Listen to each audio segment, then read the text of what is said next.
নমস্কার বন্ধুরা, আপনারা কেমন আছেন? আশা করি সবাই ভালো আছেন, আমিও ভালো আছি। আবার নতুন একটি ব্লগে আপনাদেরকে অনেক অনেক স্বাগত জানাই। আমার মতন কারা কারা দৌড় মানে সকাল দিকে দৌড়াতে থাকেন। তো দেখুন, আমার হাজব্যান্ডকে রান্না টান্না করে খাইয়ে পাঠিয়ে দিয়েছি, ছেলেকে সকাল দিকেই পাঠিয়ে দিয়েছি, 7টা নাগাদ পাঠিয়ে দিয়েছি। ওকে টিফিন দিয়ে পাঠিয়ে দিয়েছি। আমার ছেলে যায় 7টার সময়, আমার হাজব্যান্ড যায় 8টার সময়। তো ওদেরকে পাঠিয়ে দিয়ে তারপর আমি নিজে চা খেয়ে যাবতীয় যা যা ঘরের কাজ থাকে তা এগুলো করি। কোনো সময় ভাবি যে আজকে বেশি কাজ করব না, একটু ফ্রি থাকবো, কিন্তু না। দেখবেন, একটা জিনিস লক্ষ্য করবেন, কার কার লাইফে আমাকে কমেন্ট করে জানাবেন। তো দেখবেন কোনো একটা কোনাতে কোনো ময়লা জমা হয়ে আছে, কোনো একটা ফাঁকে দিকে একটু কাজ পড়ে রয়েছে।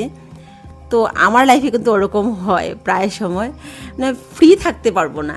তো দেখুন, আমি কাপড় ধুইছি, কারণ আমার ছেলের কাপড় না রোজ দিন ধুতে হয়। আর কিন্তু সবসময় আমি পারি না আমার ছেলের কাপড় ধুইতে, এত কাজ একলগে সামলে উঠতে আমি পারি না।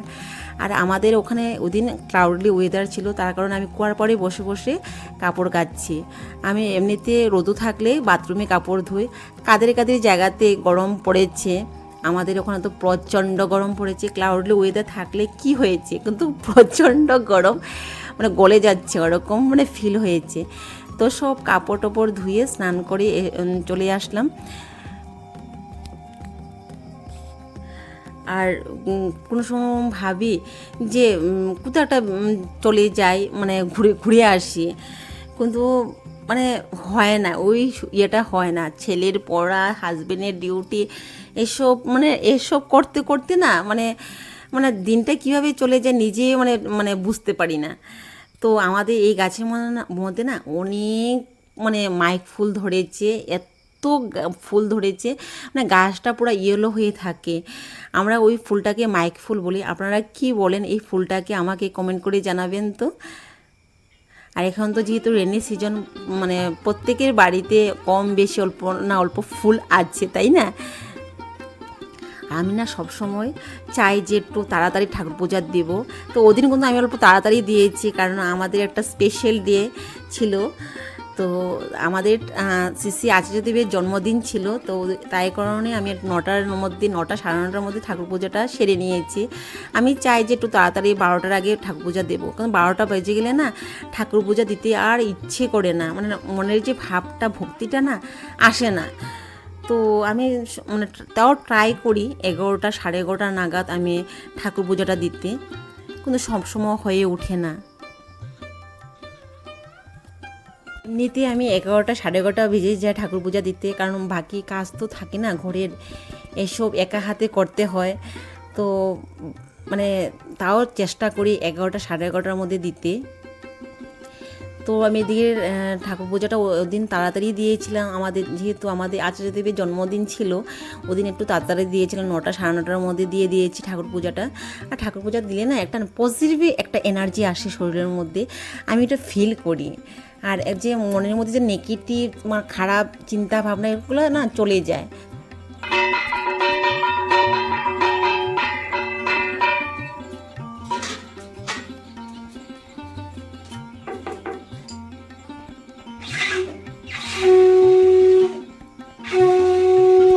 আমি ঠাকুর পূজা দেওয়া কমপ্লিট হয়ে গিয়েছে।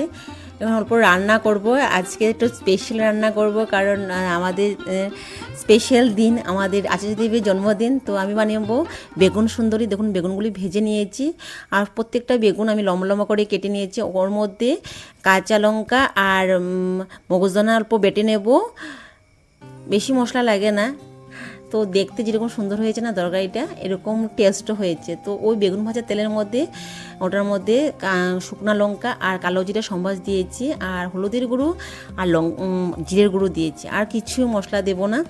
তো মশলাটা তেল ছাড়া অবধি আমি কষে নিয়েছি। তো ওর মধ্যে যে বেটে রেখেছিলাম মগজদানা আর কাঁচা লঙ্কাটা, ওটা ঢেলে দিয়েছি। আমার হাজবেন্ড না বেগুন খেতে একদম ভালোবাসে না, কিন্তু ওই যে রেসিপিটা বানিয়ে যখন দিয়েছি না, খাইয়েছি না ওকে, ও ভীষণ ভালোবাসছে, ওর ভীষণ টেস্ট লাগছে ওর। তো আমার হাজবেন্ড এমনিতে যখন আমরা কোনো একটা বড়া টড়া বানাই, তখন ও খেতে চায় না। আর আমার হাজবেন্ড চাকরি সূত্রে বাইরে ছিল দেখুন 5-6 বছর। তো তার কারণে না ওর নিজে নিজে রান্না করে খেত, তো কোনো মতে রান্না করে খেত, পেটটা ভরা মানে ভরে এইভাবে রান্না করে খেত। কিন্তু আমার মনে চায় না যে ওকে আমি কোনো মতে রান্না করে খাওয়াতে, তার কারণে ওর জন্য আমি একটু ভালো মন্দ রান্না করি। আর আমারও ইচ্ছে হয় না যে দুপুর দিকে একটু কোনো মতে রান্না করে খেতে। তো দেখুন আমি ওদিকে বেগুনগুলো ঢেলে নিয়ে দিয়েছি আর ওর মধ্যে নুনটা দিয়েছি, লাস্টের দিকে নুন দিয়েছি কারণ বেগুনটা গলে যাবে, তো ওটার মধ্যে বেশি ঝুল রাখবো না, একটু মাখো মাখো টাইপের থাকবে। তো আমি এটা 5 মিনিটের জন্য ঢেকে রাখবো। তা লাস্টের দিকে অল্প কাঁচা সর্ষ তেল দেবো একটু ফ্লেভার আসার জন্য।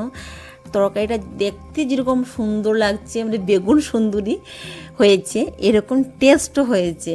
তো রান্না করতে না করতে আমার মানে ছেলে চলে এসেছে, ওর স্কুল ছুটি দেয় 11টার সময় ছুটি দেয়, ও আস্তে আস্তে 11টা 15-20 বাজে। আর ওকে না রোজ দিন স্কুলে না পাঠালে হয় না, কারণ প্রত্যেকটা দিন হোমওয়ার্ক দেয়, একদিন যদি মিস করে না মানে অনেক পিছিয়ে থাকে।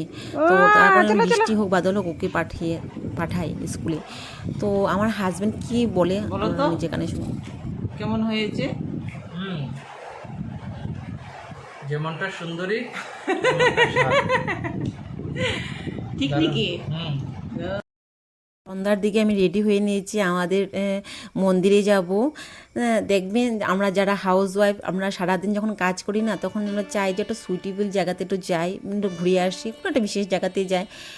তো আমাদের ঠাকুরের মন্দিরে দেখুন চারিদিকে মানে ক্যান্ডেল জ্বালিয়ে দিয়েছে, আমাদের আচার্যদেবের জন্মদিন বলে কথা। আর ওখানে এসে এত ভালো লাগছে না, এত ভালো লাগছে, ঠাকুরকে প্রণাম করে এত নাম কীর্তন শুনেছি, ভজন শুনেছি, আলোচনা শুনেছি ঠাকুরের ওইগুলি মানে শুনে না সারাদিনের যে ক্লান্তি ভাবটা যে ছিল মনের মধ্যে মানে না নিমিষে চলে গেছে, মানে উধাও হয়ে গেছে। অনেকজনের সঙ্গে কথাবার্তা হয়েছে, এত ভালো লাগছে না, মানে সারাদিনের যে টায়ার্ডনেসটা না মানে চুটকিতে চলে গেছে। এত ভালো লাগছে মন্দিরে এসে। আর রাত্রিবেলা এত লোকজন হয়েছে, দিনের বেলা তো হয় লোক, কিন্তু রাত্রিবেলা যে এত হবে আমি ভাবি নাই। এই ছেলেটা এত সুন্দর গান গায় শুনে।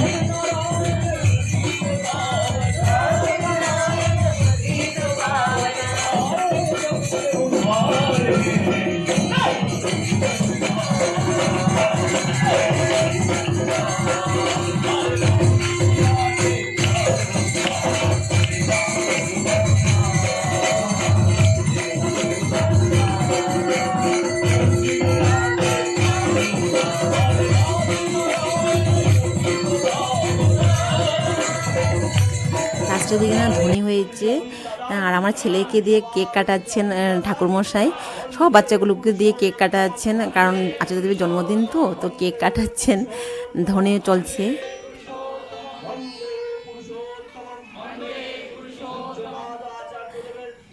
তো সৎসঙ্গ অলরেডি শেষ, আমাদের সৎসঙ্গ হয় 1.5 ঘন্টা, 1.5 ঘন্টার বেশি হয় না, একটা টাইম থাকে, নিয়ম আছে।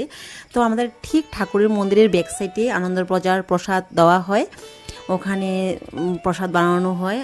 তো এইখানে আমরা এত লোক হয়েছে, আমরা 3rd নম্বর বেঁচে বসেছি, এত ভিড় হয়েছে। তো আনন্দবাজার প্রসাদ দিয়েছিল ডাল, আলু ভাজি, সয়াবিনের তরকারি, আলু দিয়ে পটল দিয়ে আর পনির দিয়ে একটা তরকারি বানিয়েছিল, এত টেস্ট হয়েছিল।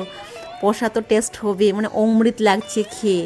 দিনের বেলা যখন উৎসব হয় না, তখন এই ধরনের মানে অন্ন প্রসাদটাই বেশি দেওয়া হয়, খিচুড়ি কিন্তু সবাই ভালোবাসে না, আর নষ্ট হয়। ঠাকুরের প্রসাদ তো মানে ফেলতে হয় না।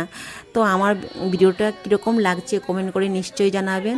এই ধরনের ভিডিও আমি দিতে থাকবো, আপনারা আমার পাশে থাকবেন।